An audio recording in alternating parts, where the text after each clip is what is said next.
Kakailan, at iti pamalagip ni Dr. Lloyd Valenzuela, ti Provincial Veterinarian, tapno masalwadan dagiti taraken tayo, iti daytoy apanagtutudo.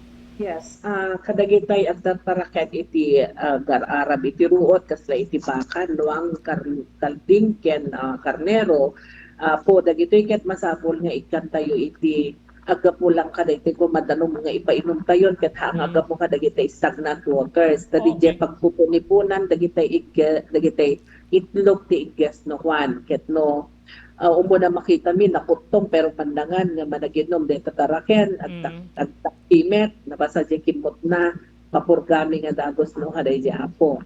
So nga ken dito pinagtutudo na dakalamanag masalsud mo dito Robert ket Yes, Doc. dito pinagtutudo na lalo dito bigla-biglaan na kadado titudo bakit no aduman nakaparnget dahil taigit ti karayanen mga no aglayos ket ma-overflow ta karayan madida makarukat ta nakagalot da why not igalot yung laing nga asideg di balbalay yung mga ramit kay te temporaryo nga paglinungan da